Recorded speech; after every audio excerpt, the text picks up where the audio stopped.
Are you tired of feeling like your words just bounce off the walls when you talk to your partner? You're not alone. In fact, 65% of couples cite poor communication as a major factor in divorce. But what if there were simple steps to transform your conversations, making you and your partner not just heard, but truly understood? That's right, Monica. Today, we're sharing a straightforward method that's easy to integrate into your daily routine and is effective, even if you feel your partner is closed off. And we know you're wondering, how quickly will I see changes? Don't worry, each step we're about to share is designed to fit into your communication style so that both of you and your partner feel comfortable and open. These 5 communication steps will help you lay the groundwork for a stronger, more resilient connection. But before we dive into these steps, let's talk about why doing things in the right order matters. You see, it's a bit like baking a cake. Imagine throwing all of the ingredients into a bowl without following the steps in the right order. What you end up with won't be the cake you hope for. Exactly, Stephan.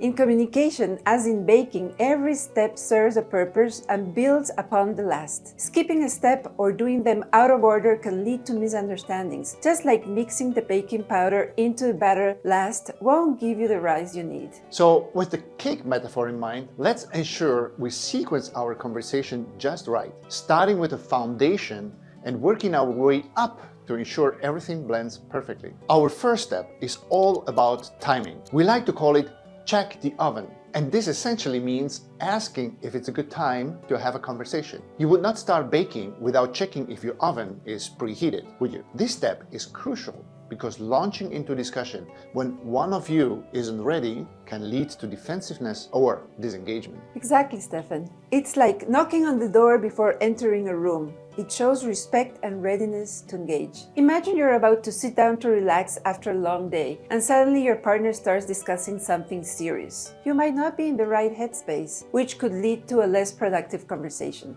And here is how you do it. Simply start by asking, "Darling, is now a good time to talk?" It's straightforward, but shows that you value your partner's state of mind and availability, setting the stage for a more receptive and meaningful exchange. It's amazing how this simple step can save us from getting into conflict and how it enhances the quality of our interaction. It's about ensuring both of you are mentally and emotionally prepared to engage, which can make a lot of difference in reaching understanding and empathy. Moving on to the next ingredient in our conversation cake, facing each other and making eye contact. This is something that we call positioning the cake pan right in the center of the oven. The simple physical gesture can make all the difference in influencing the depth of your dialogue. And this is about more than just looking at each other. It's about really seeing each other. By physically turning to face your partner and establishing eye contact, you're signaling that you are fully present. This sets the tone for sincerity and engagement.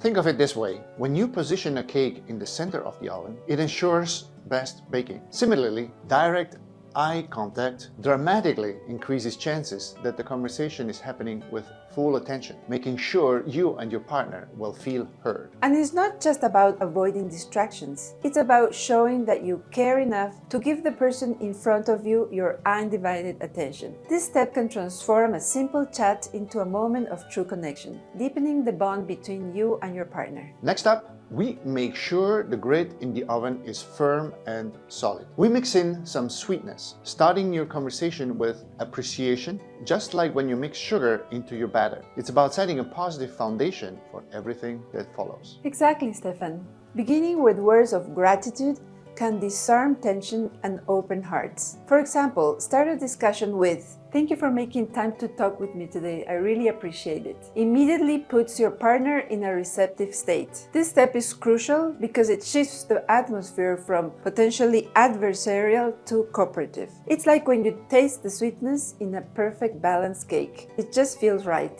And here are a few more ways to weave appreciation into your conversation. Before you dive into that tough topic, you might say something like, "I really admire how you handled that conversation earlier." Or drop in a, "I appreciate how you always make me laugh." It's about recognizing the small things that add up to a big difference in your relationship's tone and quality. Now let's talk about setting your intention, which is like setting the temperature before you bake. This step is crucial because it guides the direction of your conversation. Clearly stating your intention up front, like "I'd like us to find a way to manage our evening better," helps both partners understand the purpose of the discussion and what you hope to achieve. That's right, Monica. When you set your intention, you're effectively laying out the recipe for your conversation. And as tempting as it might be to throw frustrations or grievances at your partner, what you really want to focus on is to make your relationship better. Or, metaphorically speaking, bake a great cake. Being clear about what ingredients you choose to add to the cake instead of just throwing any stuff into your cake.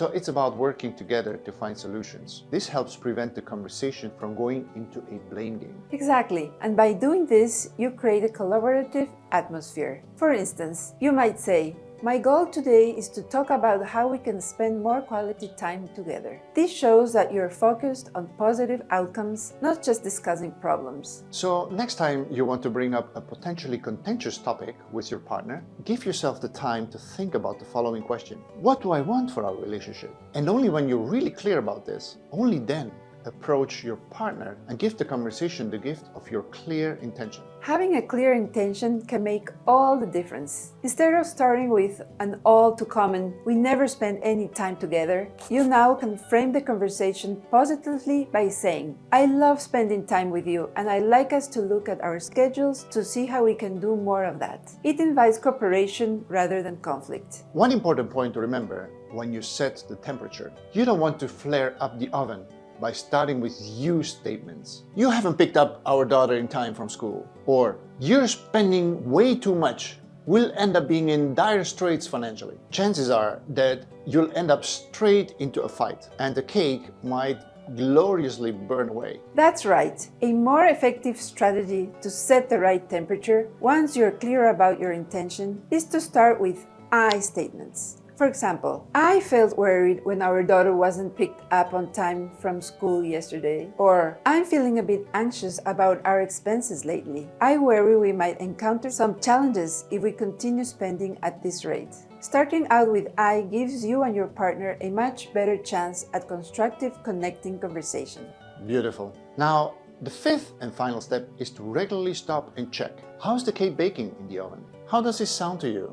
Or what are your thoughts around this? It's like doing a taste test of your cake, ensuring that everything is coming together just right and making any necessary adjustments based on your partner's thoughts and feedback. Yes, in fact, you want the conversation to be a dialogue, a learning space where both of you can create a stronger we space rather than a monologue that keeps you in your I space and distance from your partner. Let's now pull all these steps together with a practical example. Imagine you've been feeling overlooked lately because your partner hasn't been acknowledging your efforts around the house. So you decide it's time to bring this up. This is how it can play out. We ask, "Is now a good time to chat? I'd like to discuss something that's been on my mind." This ensures our partner is mentally ready for the conversation. Facing our partner, we make sure we both seated comfortably and we're facing each other and we make eye contact. We start with an appreciation. We might say, "I really appreciate how hard you've been working lately. I know you have a lot on your plate." Then we state our intention clearly. "I want to talk about how we manage chores. I wonder if you can find a better way that we can manage chores so we don't feel overwhelmed." Or, "I want to talk about how we manage chores. I think we can find a better way on how we manage those chores so we don't feel overwhelmed." And we stick to I statements. For example,